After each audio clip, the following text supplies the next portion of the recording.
This is a topic I've been wanting to talk about for quite a while now. The day I went to Game and picked up a second-hand copy of Mirror's Edge for the Xbox 360 changed my view on FPS games and platforming. I had this unparalleled sense that you could get anywhere in just a few jumps quite easily. You'd read the environment to see where you could jump, climb or swing, and it was really intuitive once you get the hang of it. I guess the original Mirror's Edge was a mixture of an FPS game and a platformer, and honestly it was really good.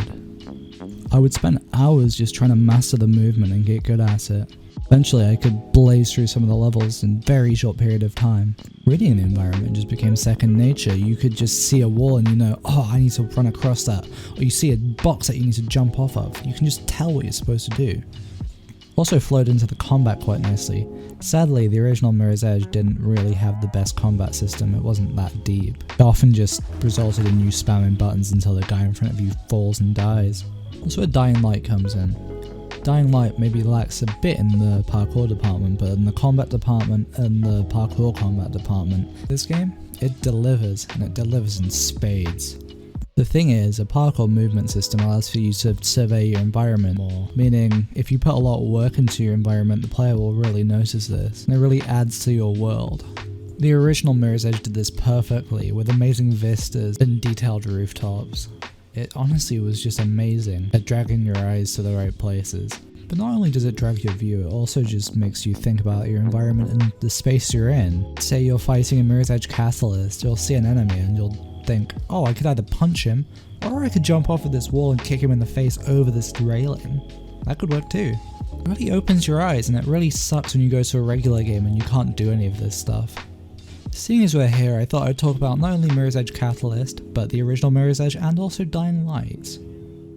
So here's a little summary of all three of them. This might take a little while, I don't know, but it should be good nonetheless. Let's start with the original, the one I originally started with, 2009's Mirror's Edge.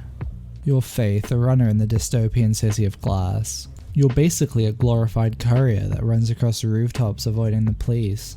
The city starts to monitor more, the government starts to watch in. You lose your mother in a protest and meet a runner called Mercury who trains you to be a runner. On one of your jobs, you find out your sister's been framed for the murder of somebody called Pope, and your goal is to find out who it was and get to the bottom of the whole issue to clear your sister's name. Now, this was a game that got me completely hooked on the idea of a parkour movement system. It was so fresh for its time, and it honestly was amazing. Each level was very linear. You'd go from point A to point B and you'd get to the other end, but there was what was in between point A and point B that was fun. You'd have puzzle segments, combat segments, and just overall just flowy running segments, and it was honestly so much fun. It was paced nicely, and it was just overall just a complete blast.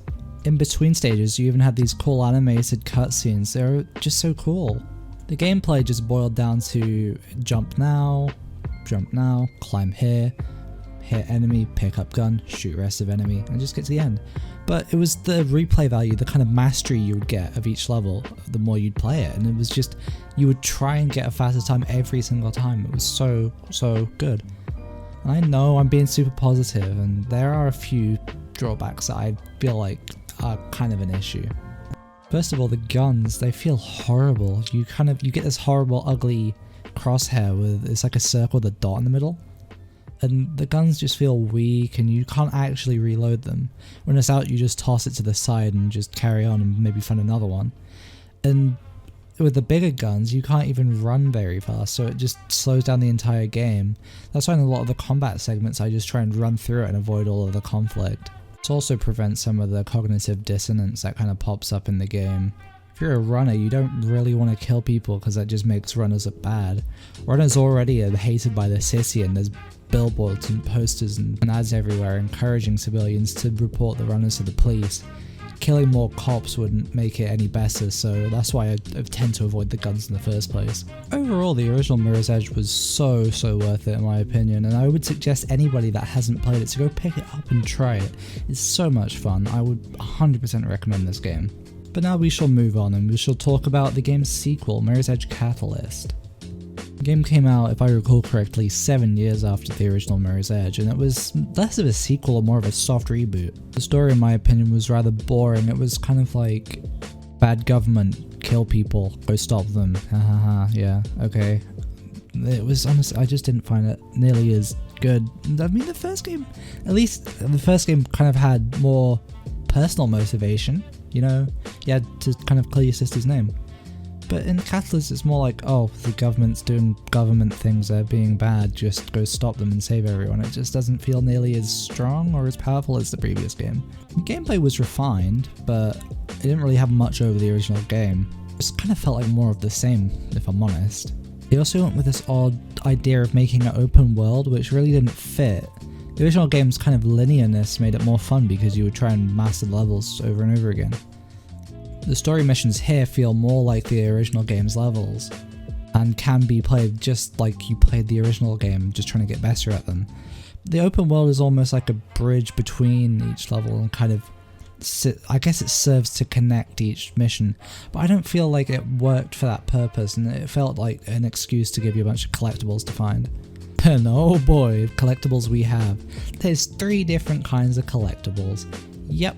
3 different kinds, and one of them is in a control panel on a wall, another one's in a box on a wall, and the last one is usually suspended in the air like this big piece of lemon in the air. This sounds alright, more stuff to collect, I guess kind of adds replay value.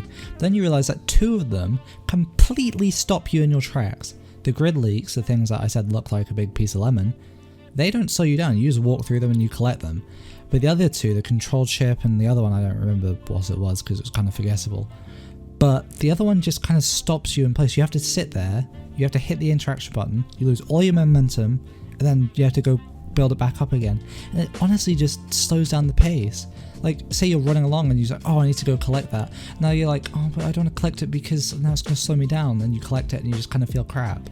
And I don't feel like that was a smart decision to make for the collectibles. Like, I don't know what they were thinking with that. They decided to remove the guns from this game, which is understandable because I don't feel like they added a big part to the original game.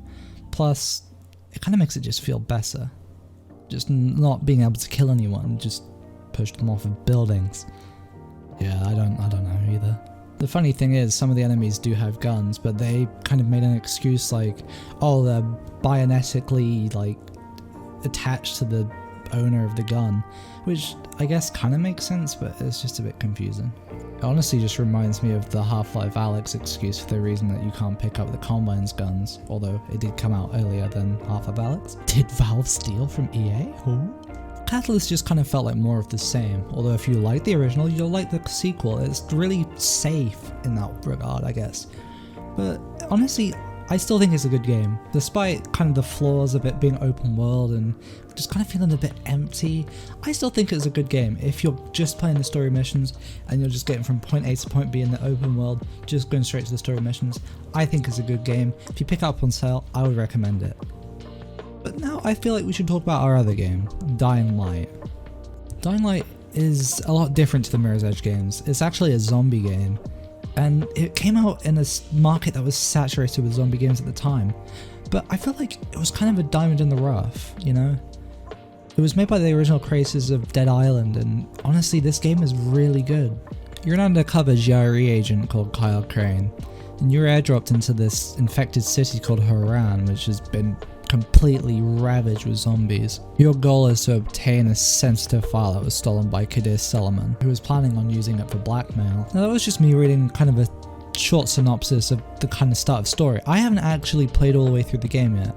I have gotten a little way through, but I still haven't played it for that long. But from what I have played, I can tell this game is completely amazing. A movement system like this in a game like this, honestly, it fits perfectly, and it just makes exploring just so much more fun. The verticality of the map, the overall environment just looking completely beautiful, and the parkour movement system, just they all add on to each other, and it just makes everything so much better. They elevate each other in such an amazing way. This all loops back into one thing, and that's killing some zombies. And boy, there's some zombies to be killing in this game. With an expansive list of melee weapons and guns and different tools, you can just, it's just fun, it's just plain fun, it's just fun. Like, they couldn't design a game to be more fun than this. The movement system complements the combat perfectly. I wish there was maybe some more environmental things you can do, but what we have is amazing. I mean, you can you can unlock the drop kick and you can kick zombies into spikes on the walls, or you can grapple with them and throw them against the spikes. I mean, the environment isn't super interactive, but Dying Light 2 seems to fix all of this with the trailers that we've seen.